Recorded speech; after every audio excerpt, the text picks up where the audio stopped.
Suck everybody out, Leo. Hey, it's Yeah, we're live. Yeah, let's do it. All right. Oh, shit. Damn. Okay. Why not? We're just talking. We're just saying stuff. It's not like anything is going. Alrighty. That's crazy. talking a house. We're having a good time here. That we are. Yeah. All right. I was expecting the 2-minute intro so that way I could send the link to everybody. All right. So then let's go ahead and do that. Everybody. So we'll throw everybody in. Ship will self-destruct in 20 seconds. This is your last chance to push the cancellation button. Cancellation button! Hurry!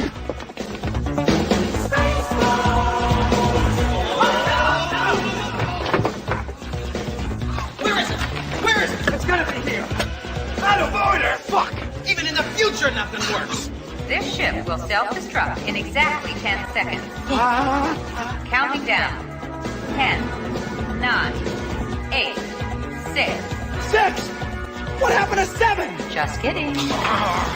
There's the other end! Faster! 6, 5, 4, 3, 2, 1. Have a nice day. Thank you. Don't touch that dial. It's Leo Valdez Give him the skibbity paps. and Hunter Horn We're gonna need a wood motel. with your pregame warm-up. Yo, DJ, drop that beat. Pick of the week, they be deadlocked. Most of these shows is dead wrong. PGW for the W. 100 count bands on his bed top. On our podcast, getting topped off. Swinging this stick like it's top golf. I'ma bust in the face. Then I'ma read you a verse. For Philippians verse. Put the cash in your purse. All right, everybody, and welcome. I am Leo with Hunter and the lovely Nikita. How are you? Agent N is back. Where did you get that Agent N from? Because your name's Nikita, and Oh. remember we were doing the mysterious reveal and everything. So I had to hype it up. You did. I think you did a great job with doing that. I thought you got like the Agent Nikita thing because my name is Russian, I guess. What's Well, Cuban? that too. That's, Yeah, it's Cuban because it ain't spelled like it's not spelled Yeah, like no, Russian. is No. with the I. Russian is the with the I. I. Yeah. Hey, your name is Nakita. Yeah. So I thought that's where you got it from. Yeah. All What a- right. What a wild last few days. Everybody, we're glad to be back. Leo was under the weather Monday. I had everybody text me. They were like, "No, man, what's up with the PGW? What's going on?" I was like, guys, things been a little busy. Yeah, had I was still doing my school, morning yeah. show, but in reality, like my chest and I had a terrible headache. So I've Well, been and I had dealing with a school and flu. all that I'm stuff. I'm still kind of dealing with it, but we got to keep going. We got to keep doing this. Amen, man. How do you feel God better? bless. Thank you. All right. So Nikita, what's first on the agenda? Oh my God, I'm so excited for this episode, guys, because shit is getting wild out here. The Heat are set to take on the Knicks as both teams make a quick work of their first round opponents. Didn't we speak this into existence a little bit? We did. Hunter did. But the first question that I do have for you guys, what was the most impressive win between both series? What do you guys think? Well, I'll talk about the Knicks, and you go ahead talk about the Heat, Hunter. 'Cause I know you want to talk about just some Jimmy buckets right now. Go for it. Well, okay. First off, it's not Jimmy Butler. It's Himmy Hutler. Thank you very much. Okay, Yeah. because he is him. Gosh, the game 5 was impressive because the Heat came back. They battled, and then you had that inbound to Jimmy Butler. But I feel like that game 4 was more pivotal and just a bigger game emotionally because the Heat came out, right? And everybody expected the Bucks to take this one, tie it up 2-2, take it back to Milwaukee and go up 3-2. And Jimmy Butler came in there in the 4th, man, and said, "Dude, I'm that guy.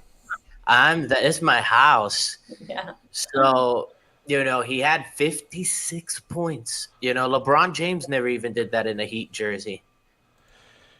Yeah, listen, I'll talk about the Heat. in a positive light, I will say Nah, you gotta that go talk about it's the been Knicks. no. Hold We're on, no. enemies. Don't tell me what I can and cannot say there, We're CNN. All right, enemies. let's not do that. You don't All talk right, about your let's get Knicks. Go things, talk about your Knicks.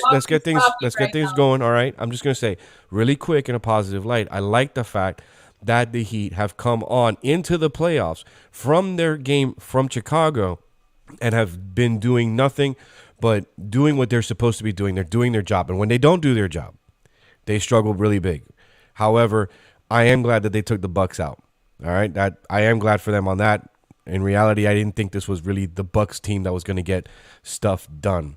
Now, with that, I am going to say, all right, just to talk firm and but to be nice about stuff, I am going to say about the Knicks that I love the fact that they don't need Randall to win. What they did to the Cavs was almost that the Cavs were supposed to win this series. According to every expert, it was supposed to be them. And the Knicks did nothing but dominate, playing as a team. And that's what I thought was really impressive about the Knicks is that they did not rely on one guy to win games. They all each were the guy amongst themselves. I really do think that the Knicks, I think them isolating these two great point guards and the shooting guard that is, Levert over. I mean, it's just what they did to the Cavs was almost embarrassing. And quite honestly, I think what the Heat did to the Bucks is almost embarrassing for the Bucks as well, because you expect teams that hold stronger records to perform better, especially in the postseason. But this is where I'm kind of glad for that little play-in that I was talking crap about, and I was wrong about that because of that play-in in the playoffs, it gives that gumption and starts that streak that these low-end teams need, while the big guys think that they can win by being rested. So, my hat's off. Again, I was wrong about the play-in for the playoffs.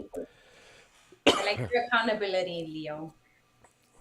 See, I can be. All right.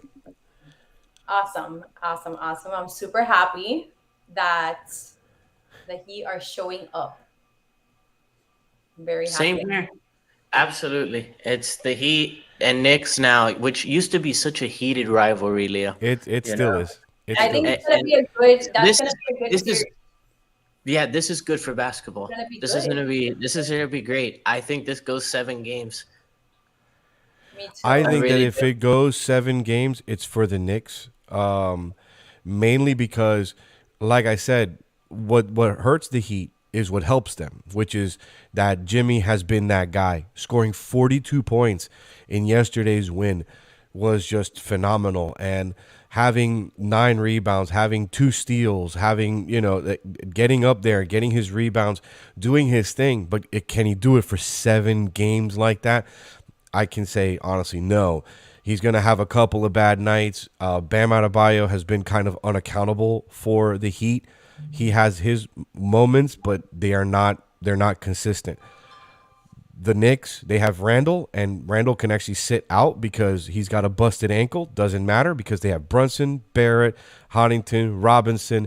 They've got a whole team that does something. So I am hoping for a much better series than I know a lot of the experts, again, have the Knicks winning and like almost declaring a sweep. I think that's wrong. Because the Heat, to me, have a fight in them, and that fight is dangerous. That's what makes them a very dangerous team. I haven't seen anybody saying the Heat are going to get swept. I've seen most of the experts I've seen have been saying that this just is a test to the Heat in the playoffs. They'll have an up and down season, but when push comes to shove, Eric Spoelstra, Riley, all of this stuff. This is a team that is built to succeed. It's a coaching staff that knows what needs to be said. It needs to, get done. They're saying that now because of the win. They're saying that now because of the win. Because 2 nights ago they weren't talking like that about Miami. You're gonna let me finish. Go ahead. This is a Heat team that was in the Eastern Conference Final last year, and it's the same team. The only person they're missing was PG Tucker, and now they have no hero. And to still get past the Bucks, that's why I'm saying the Milwaukee Bucks got scammed. The Heat were not an 8th seed. Okay, the Heat were the winners of their division. They should have been at least a 6th seed at worst. At worst, I agree. Okay? I agree. Milwaukee got scammed. First off, Milwaukee, if they had played the Bulls were a real 8th seed. That's, that would have been a 4-0 sweep, 4-1 sweep. This Heat team's dangerous. They're dangerous come playoff time. They had a really bad season compared to the previous because the previous season they shot historically well from downtown. Right. They didn't have that this year. But against the Bucks, they shot good 3-pointers. And then the Bucks shot themselves in the foot. Giannis missed 13 free throws last night in a game that they lost by 2 points. So... Yeah, for the Bucks not being as consistent as they were, and the Heat being, I think, consistent with them, but in percentages, in reality, it came down to turnovers. That's really what separated the Heat, because they had 9 more turnovers in the game. The Bucks had 10 and they had 19, and that amount of steals. That will rip the momentum right out from under you. And the way that they came back in the second half to do what they did was it was phenomenal. It was good basketball. That's what I like about what this series is going to be between the Knicks and the Heat. It's going to be good basketball, good fundamental basketball. It's not going to be who's going to a lot of people are going to be looking at Jimmy to get his 40 plus, but that's not going to be every night. So, let's see. I don't know, bro. Jimmy in the playoffs is Michael Jordan, bro. He's so awesome. He's good. I love him. When Jimmy decides to put the team on his back and be selfish with the rock, he is unstoppable. It's just Jimmy. That has been the only thing that's different in this playoffs, because in every other team that has lost, when players have put the team on their back, those teams lose. The Heat have been the only anomaly this season with Jimmy doing that. It's because Jimmy doesn't play like that usually, so teams don't prepare for him like that. And when Jimmy decides to turn it on, you can't stop him, bro. I mean, they put 2 guys on him there at the end for that tip in last night's game, and he still put it in. It's just you get it done. Yeah. Some guys just got it, I guess. Some guys just got it. So what's up next, Nikita? The Suns are taking on the Nuggets. And the West still has 2 other first-rounders trading blows. What do you guys think about that? It pains me to say this, but I think the Lakers close out the Grizzlies in Game 6. I think the Lakers close out the Grizzlies in Game 6 because I think it really pains me to say this. I think LeBron has a fucking phenomenal game. Because he went 5 of 17 for 15 points, so I'm sure he's been having to listen to all the bullshit. And he's usually one of those guys that when you have a bad night, they'll come out and they'll drop 40, 50 points the next game. I think they close out the Grizz, and then they got the and then they have it's between them. Help me out and here. Did the Warriors or the Kings win last night? It was the Warriors who won last night, but that series is still 3-2 right now. So that still hasn't been decided yet. I think we're looking at Warriors, Lakers, and then obviously it's already set Nugs and Suns. Yeah. That game's on Saturday. It'll be interesting, man. Nugs and Suns, Leo. What do you think of? I sorry to go off a little topic here, but what do you think about? I think you're right on topic. What do you think? Because that's what our next section was to talk about. What do you think about KD versus Jokic? Because Jokic's not going to be on him, right? Okay, because obviously, I'm not saying he's going to guard him directly. Correct. But KD likes to drive to the basket, and that's where Jokic likes to go and sit. Well, no, I don't think KD's really not one of those guys. He sees that if there's an obstruction to the paint, he is definitely he is definitely a perimeter shooter. That's his game as a power forward. That's why he was so different, because most power forwards do drive into the paint. He does not. He's usually a perimeter shooter who occasionally goes into the paint to rock and make some noise. He only really does it in fast break plays, if you look at the way he is. So I really don't think KD and Jokic will be really knocking heads too much. But when they meet, actually my money's on KD because KD, he's just got some swag on him, honestly. And how do you think that not Nuggets, how do you think the Suns are going to prepare for the Nuggets? Because there's a lot of mismatches there. Well, I think that the Suns are just going to, like I said, whoever won between the Clippers and the Suns was going to basically take the West. And I think the Suns are in position to take the West. The Nuggets they had their first series. It was somewhat easy for them to do what it is that they did. And quite honestly, what bothers me the most about Denver is the fact that they were 19th on defense for the season. And that in it of itself was just, it was not worth it, honestly. To me, the Nuggets being as dominant as they were for the season, and yet it's just because they score a lot of points. So I think between Chris Paul, Devon Brock, and even KD, they're gonna tighten the screws, and they're gonna force Denver to play defensive ball, and they're not going to be able to do it. So this is going to be high-scoring games. Who do you have, Hunter, KD or LeBron? Like, better player? Okay. Better be careful with your words here, buddy. This is really hard because I'll give it to you like this. I know. That's why I'm so curious to know. This will definitely make the basketball crowd happy. LeBron is probably the best all-around player. KD is the best pure scorer. Yeah, I agree. That's the only way you can put it. Yeah. I think it depends. Like when you talk about who can be the best at any, like who would be the greatest of all time. For me, I always put that the greatest of all time is Magic Johnson because quite honestly, he played every position at a dominant level. And he defeated AIDS. With money. Thank you. I appreciate that. I just, but as far as like, I'm just saying, that's dope shit right there. That's like stopping COVID all by yourself.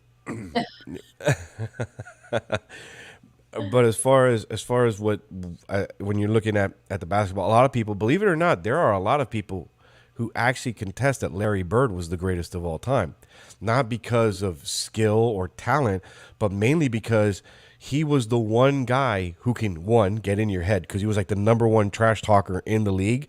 And then he would actually back up his talk. He would go and he would say, he would tell players exactly what it is they were going to do. That he said, you're going to do this and I'm going to do this and this and this is how I'm going to score on you. And boom, pound for pound, he was that guy who delivered. And so there are a lot of players, honestly, that during that time, during the Magic and Bird era, who will say that Bird was the best of all time. So in reality, if you're looking at number statistics and everything, yeah, you'd have to say LeBron is a better player as far as statistically all around. Yeah, LeBron is a much better player than KD. But who would if the game had to be won by a last minute shot, I'd give it to KD because KD he's the better perimeter shooter. He's that guy. Absolutely. Okay. But if I was going to pick somebody to try and block him, I'd put LeBron on him.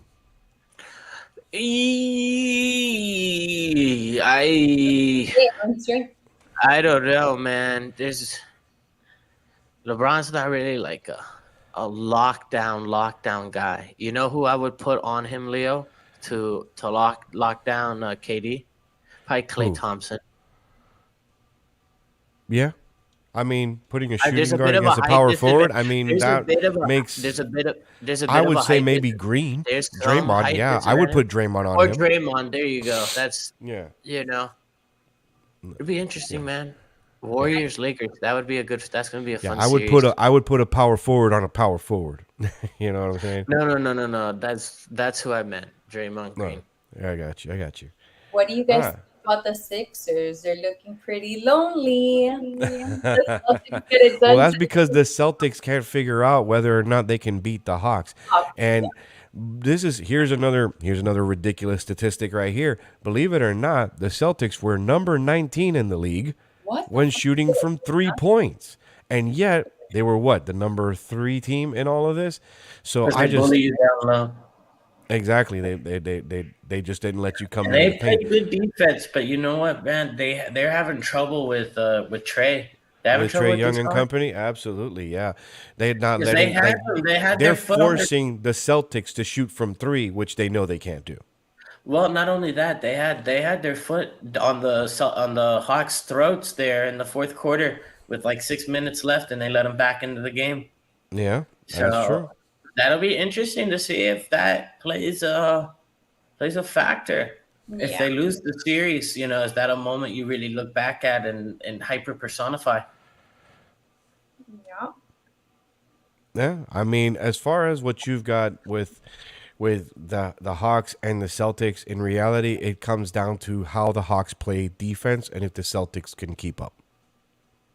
Yeah. Very true. All right, man. Enough fucking basketball. Oh, yes, because you're just like scratching your neck over there so we can talk about these Panthers. No, it's the beard, man. I love playoff hockey time, but I hate not being able to shave my neck. Let's talk some hockey. The Panthers seem to be giving the Bruins a run for their money. Do the Panthers pull the comeback or do they get beat in 6? I'm not jinxing it, so I'm gonna say Boston is 6. Boston is 6. I think. Yeah, I but I'm think not I gonna agree. jinx the Panthers. Every Listen, time every time they're like Panthers winning, but you know what? I will tell you this: the Panthers have the Panthers have a shot to win this game, and if they win this game, Game 7 will definitely be a toss-up. Yeah, I can. I don't know. I think if it goes to 7 games, I think the Bruins will just decimate them. They will expose every wrong thing they'll ever done. The Bruins are just that kind of team that when they want to bully you, when they finally get to that point where they just want to pull out all the stops, and if they're playing in Boston, the officiating favors them. We all know this, but it doesn't. It doesn't matter in the end. If it goes to 7 games, the Bruins are taking it. I think the Bruins will take this game 6. It would not surprise me for the Bruins to actually finish this out, wanting to finish this out. They're getting beat up. One thing I love about this is the fact that the Cats have been they've been holding their own. They've been hitting back. They're not running from this fight. They're actually putting their skates on, and they're saying, fine, if you're going to make our noses bleed, then we're going to make your nose. It's going to be in that fight where you walk out, you know you lost, but you say, well, you should see the other guy. Because I'm telling you, I feel bad for anybody who gets to play the Bruins next because they think they're going to play an easier opponent. Because the Bruins, honestly, are going to be so beat up go the next round, if they make it to the next round, that they're going to be sorry they even played against the Panthers to start off the postseason. Yeah. I'm telling you, man, I think the President Cup trophy curse might be coming. I mean, I feel like every series in this playoff seems to be a battle. Like there's no clear winners or the best teams playing with their food. I don't know, man. Almost every series is 3-2 right now. Like there's people who, just about every series. Like nobody has gone to the next round. The Maple Leafs have been pretty decent with handling the Lightning. Well, yeah, but it's still 3-2. It's 3-1. It's 3. Well, they play tonight, and it depends on how that goes tonight. And the truth is that Vasilevsky has been just left completely exposed because the defense for the Lightning are really lacking. But the fact is that like every other team hasn't really been a real serious dominant team in this playoffs, and everybody was counting on the Panthers kind of getting snubbed out of this one and almost swept. They said maybe the Panthers steal 1 game. Now they've stolen 2. And this is what we've talked about. We've talked about NHL hockey in the postseason. It just gets crazy. Well, I'd agree with you if it was like a back and forth 3-2 or a back and forth 3-1. But the Lightning won the first game, and even the Knights and the Jets. And the Jets won their first game, but it's been 3 straight losses since then. So you can't tell me that's not cakewalking your series when you win 3 straight games. You're in sync. They're still figured out. Hunter. Honestly, they've been freaking trading. I mean, I think I've seen more blood this year on the ice from all of these teams than there has been, because it's like there's no such thing as an easy goal in any of these series. I think everybody has put some serious blood, sweat, and tears into this postseason. Nobody's going down without a fight, basically, is what I'm looking at when I'm looking at this season. Like I didn't see a Sixers team take out the Nets. I didn't see a Nuggets take out, I don't even know who the heck they played. It was so irrelevant, the game. So you're not seeing that level of dominance in hockey, and I think it's because all these low tier teams, like you said, this is what makes NHL playoff hockey better than NBA playoff basketball, is because as long as you make the playoffs, you still have a chance to win the cup. Yeah, I think that's preference. I mean, the Heat are showing it too right now. They made it in its 8th, and they devoured the Bucks. But the Heat just have had the Bucks number for a couple of years now. Yeah. Oh man. Let's get into some football. It is stirring up there too. Things are getting. Oh boy. Yeah, we got the draft in 30 minutes. Think about this. Couldn't hear you. Sorry, Nikita, say that again. Aaron's to the Jets. What do you guys think about this? Aaron. Aaron. It's your show, buddy, because it's your division. I think no. Get out of here, bro. Aaron has come to New York to captain a nice 6-11 Jets team. Oh, so much for the AFC Beast. This is going to be the AFC East with the Dolphins on top. Listen. Yeah, it's gonna be the Dolphins are just gonna be so dominant, bro. They're only gonna lose probably like 2 games next year, bro. Get out of here. Have you not seen how fast Miami Dolphins are, I need bro? a pen. They're not gonna be able to catch us. Our guys are too fast. Okay. First off, our guys are too fast. Second, they bought Tua a special helmet. Okay. A special helmet. He gets to wear it on the bus to practice. Okay. Then third, Tua said he's going to grow his hair out. That way he has even more cushion. For his special helmet that he gets to wear on the bus to practice. All right, continue. And he's learning judo. Okay. So when he falls, right before he hits the ground, right, they'll go, tut, right, and he'll be able to switch around so that way he does a ragdoll like a GTA character. Okay. And the Dolphins are going to win the Super Bowl. Okay, well, while Hunter's getting his hopes up, I think that what this trade does is it will make the Jets slightly better. I kind of agree with his assessment, them being 6-11. I think that the Jets will really be. I think they'll have more wins, but it'll be like almost a 9-8 team.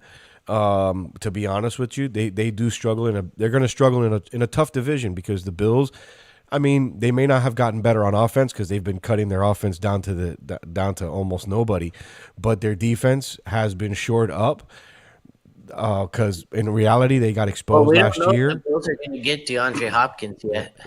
Okay, so and then in the end, with the Dolphins, I think the Dolphins do take the division. I've been saying that since January. I think that they're gonna be that team, but I don't think they're gonna be a 2-loss team. I'm realistic in that. I think they'll lose about 5 games this year and still manage to have a dominant showing into it. I mean, 11-5 isn't 12-5 isn't bad, and being at the top of your division. We're gonna lose to Buffalo up in Buffalo because we play them again in the dead of winter. We don't do too well up there. We're not built for that. We're not built for that. We're gonna lose to them, okay, and then we'll probably lose to, whatever, like one of the crossover teams that we play. Probably like right before the bye week when everybody's tired. Right before, Dolphins going 15-2. I've read the script, bro. That's right. The script. I completely forgot about that. I read the script. Listen. Not only does the script call for the Dolphins to win the Super Bowl, Tua wins comeback player of the year. He wins Offensive Player of the Year. He outbeats Mahomes for Best Fantasy Player of the Year too. Draft Tua this year. Telling you, Are you going to draft Tua this year? I'm He gonna wants draft Tua this year. I'm You're going to drafting draft Tua. Tua this year? Oh, man, I'm that guy's going to drafting have the Tua this year. worst I season read of the his script, bro. life. He throws for 6,800 yards and 75 touchdowns. I read the script, big dog. Okay, Every so pass, I'm is glad. a 50-yard bomb. We are gonna Do be you not able understand that we have 6 wide receivers that all run 4.3s? Every pass is going to be a 50-yard bomb downfield. grab this piece right here at the end of the season. Watch it happen. Watch. It's going to happen. It's going to happen. The Madden statistics are coming. Listen, I'm reading the script right now, and you know what it says? What does it say? That if it says there's a disclaimer here that says that if Hunter Horn drafts Tua Tagovailoa, he will have the worst season of his life. All right, then we're not drafting Tua. We're not drafting Tua. We're Don't not, do that to we're the not. guy, You know bro. who we're Don't drafting? We're gonna punish him draft. with that. You know who I want to draft this year? I want to draft Mac Jones. Aaron Rodgers, Mac Jones. Oh Mac man, Jones, that just to guy, ruin his you're career. gonna end his career, bro. You're gonna end the guy's End his career. Okay, let's stop talking about who you're going to draft. Who do you think the Packers? Oh well, now that they lost Aaron, and now that they've got what the third position or they fourth stick with position in Jordan the Love. draft now, they're gonna stick with Jordan, but I think they're gonna pick up Will Levis. I think that's their guy. I think they pick up a skill position. I think they grab another wide receiver in the first round. I don't know. I don't see the Packers going full Detroit for someone like. No. I see them grabbing Will Levis. I think that's who they're going to go with this deal. They're trying to get a decent quarterback on a rookie contract. They're not happy really with Jordan. They're going to probably pay him for about, I would say, 4 or 5 weeks and then start Levis. Well, Jordan hasn't really had a real opportunity. I agree. I completely agree. He should be given the opportunity, but I don't think they really want to stick with him. He's not really their guy. Well, you don't know that yet. That's what they said about Aaron Rodgers when they first brought him No, in. that's what analysts said about Aaron Rodgers. When they picked up Aaron as a second, they knew he was going to pan out. The team's official statement is they stand by Love. I'm just letting you know. Well, yeah, they're going to say, Love's their of guy. course, because if Love leaves and all they have is Levis, then they don't have a second string quarterback.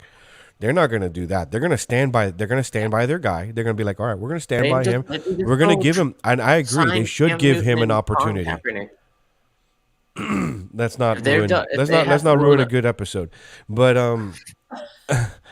but here's the reality. I think that if they're doing this, and especially they're trading for that first round, it would not surprise me if sometime tonight, which the draft literally just started, if the Packers announce that they pick up a quarterback, and I think they kind of pick up Levis. As a matter of fact, I'm gonna go ahead and put up the draft numbers right now. So you don't think Colin Kaepernick deserves a starting job in the NFL, man? Goodness, don't start with your shit. Even Nikita's like, I know this bullshit. Don't start. I will tell you this. I would not trust the man who literally called the combine a slave trade to be an analyst for any network that concerns the NFL. He can go call games for the Canadian Football League because Canada loves him, so they can have him. Oh boy! I just laugh how they don't even want him in the XFL because he really wasn't that good. He's not. It's not even. Yeah, he's a liability. He's a liability, bro. And that too. Yeah, that doesn't help. Like that's the type of guy, bro. That if you bring him Gatorade and it tastes a little funny because there was ice in it and it watered it down, he'd be like, "Man, are you racist?" No, well, listen. As much as I would like to sit here and talk about Colin, I don't want YouTube to take we'll move on. So, okay. Yeah, that's completely. I think moving on from Colin, we'll talk about somebody who's actually gifted, Leo. How about Lamar Jackson? I love how every time they're like, is the highest paid player, and then it's like for a few weeks until the next one gets their bigger contract. Yeah. Because Jalen Hurts was the highest paid player for like 8 days. And then now Lamar Jackson's the highest paid player. Yeah, by $5 million because it's 5 year, $260 million. And quite honestly, I think 180 million guaranteed. So yeah, once he and that's blows really out what his he was knee, aiming for. That's really what he was aiming for. You even brought that up a bunch of times that in reality he's not really going to move unless he gets some serious guaranteed money. And Yeah. and it's not even that. It's It's and, just and I'm more sure he different. knew to think that way after he got hurt last season. But if I'm the Ravens, I'm telling them, listen, if we're guaranteeing you 180 million, like you're gonna put your ACLs on the line for us. Well, I think that's one of the things that got them the guarantee was the fact that they picked up OBJ because he's been looking for he finally has a sure number one he can throw to. But Nikita, you were saying? No, yeah, I totally agree with you guys. You guys can. Yeah, we can hear you. I was just making sure we weren't interrupting you. No, I agree. I agree 100%.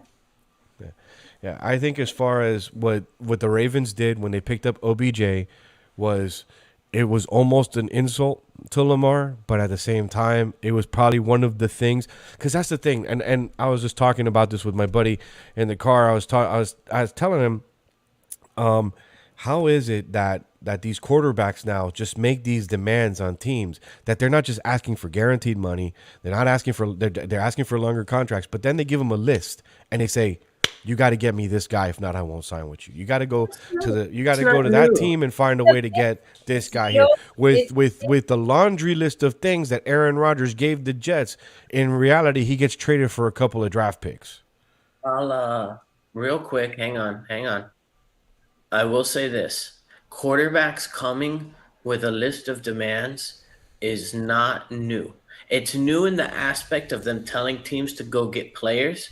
But bro, we can go as far back as Joe Namath, as far as list of things. Because Joe Namath, it wasn't players, but he came with a laundry list of, hey, if you want me to play football, man, you gotta let me wear my coat. You gotta let me talk this way. You gotta let me do this. If I want to have 4 wives, you can't get mad. I understand Broadway Joe's demands and Ocho Cinco's demands. Yeah, Ocho Cinco was wild too, bro. I get the idea where they started it all. Listen, he wore that Hall of Fame fur coat that I thought was like golden. I was like, that's amazing right there. Like that. Like, how do you declare? It's funny because Ocho Cinco may be a first ballot Hall of Famer and not T.O. And I think T.O. was a first ballot Hall of Famer, which is ridiculous that he wasn't at it. Yeah, but Chad Ocho Cinco was nice to people. That was the difference. Yeah. No, I understand. But you also have to remember representation. But I don't like the fact that teams that players are coming and demanding of teams that they say to them, the only way I come in is if you give me this squad behind. And then you're ruining a team's opportunity to create the cap space to either keep you or they're like, oh, yeah, we're going to win a Super Bowl. Well, if everybody's making a list of demands and only one team wins a Super Bowl, well, guess what? That means that there's going to be 31 teams that met those demands and didn't win a Super Bowl and are going to be broke. So, I mean, I don't know. I feel like they know who they need to get to where they need to get to. Even if they don't make it to the Super Bowl, they had other goals going on in their head, and maybe the freaking Super Bowl wasn't it. Like we don't. Well, definitely making a lot of money was. Super Bowl because the Dolphins are going to the Super Bowl. Oh my God. No, but I do think that these players know. You say, oh my God. Just wait, listen, I told you this has to be their year. They actually have to win the Super Bowl this year because if not, they're broke. I'm telling you, girl, it's in the script. The Dolphins spent too much money to not win the Super Bowl. Stephen Ross will sell the team the next year. He'll legit say, I'm out. Bye. Well, that's because the league. Okay, Nikita, a little history. All right. The league punished the Dolphins, and so the Dolphins have to do what they're doing right now because it is the only shot they actually have. Yes, there really is no rebuild season or anything. This is their shot. So this has to be it. It's Super Bowl or bust. It's Super Bowl. This will hurt the Dolphins if they don't make it. Yes.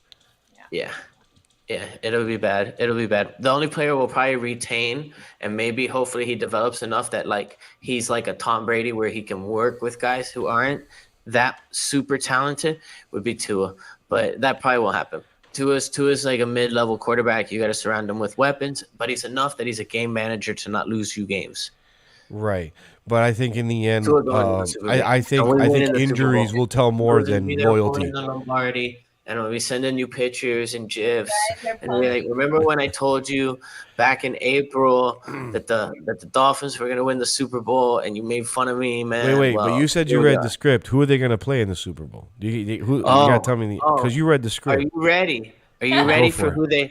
Are you ready? Are you sure? I need to know. It is going to be the Miami Dolphins versus the Detroit Lions. I'm writing this down. Wow, I thought you were going to say it's going to down. be the Miami Dolphins versus the Miami Dolphins. I honestly thought that's what you were going to say. No, I think it is an AFC North team, but I think it's the Bears and not the Lions. Don't sleep on this Detroit Lions team, Leo. Oh no, that the Lions will actually be good, yes, but I think that the Bears are doing the same thing the Dolphins are doing in spending all this money on all this talent, and Justin Fields has finally got an offensive line to protect him. There's going to be something coming out of Chicago that might scare a lot of people, but I think they're doing the same thing where if they don't make it to the Super Bowl and win, they're going to bust. Yeah. Probably. Oh, man. All right, well, what did you think, Nikita? What do you think about all this? I don't know, but I'm super pumped for this damn season now because I really want it to happen. Well, keep your eye on the draft. It is coming. It is today, and it's just the first round. Minutes. Yeah, and it's going to be. I think it's for all the marbles. It's going to be awesome to watch. So everybody should stay tuned to that. And guys, it's about that time we all have to say farewell, and that will conclude this edition of the pregame warm up. Be sure to give us a follow on Instagram at @theofficial_lodge_. Also, don't forget to catch us in action. I'm at Lions Den at 8 a.m. Eastern every weekday in the morning. So check me out. You also have the midday check-in sometimes. So be on the lookout for that because Hunter will always have you on the ropes. Everybody, we have the lovely Lady Nikita, the awesome Hunter Horn. I'm Leo Valdez, and this has been your pregame warm-up.